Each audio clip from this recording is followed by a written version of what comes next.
This is for educational purposes. How patriarchy disconnected men from their humanity. Welcome back, family.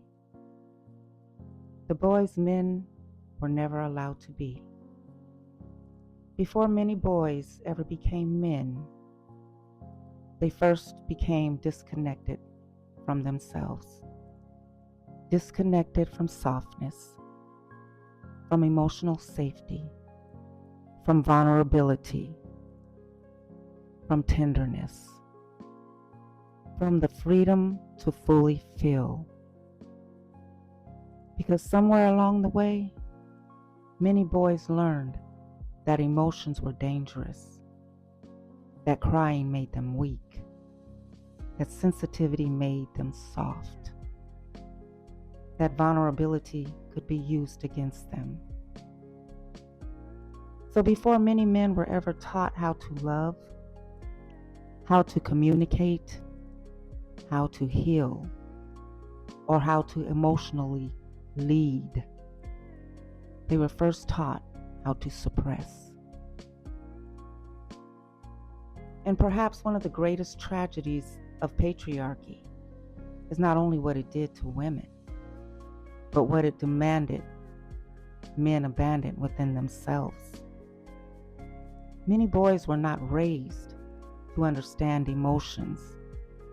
They were raised to survive them, to hide fear, to bury sadness, to silence pain, to endure.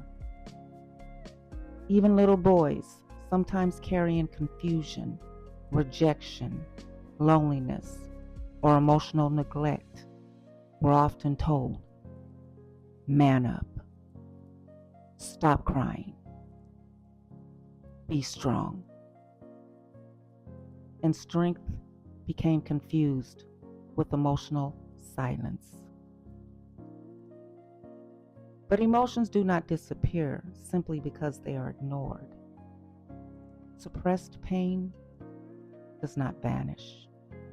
It transforms.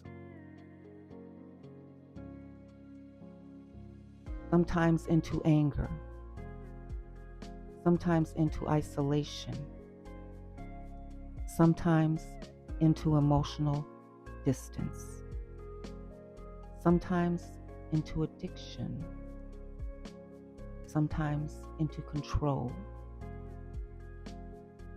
sometimes into men who desperately want to love, but were never taught how to safely receive it or express it.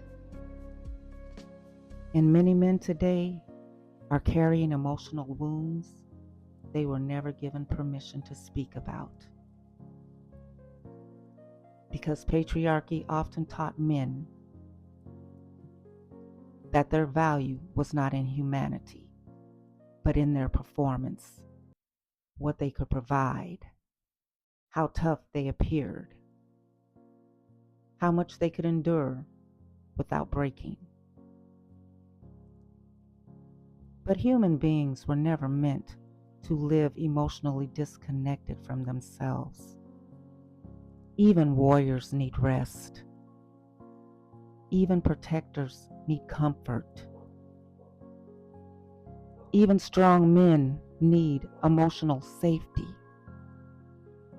And perhaps healing begins when men no longer have to pretend they are unbreakable in order to be respected. Because maybe the little boy inside many men never truly disappeared. Maybe he simply learned to hide. And perhaps healing begins when men are finally given permission to reconnect with the parts of themselves they were taught to suppress. Not to become less masculine, but to become fully human again. Stay connected for part 2. Until then, love, peace, and wisdom.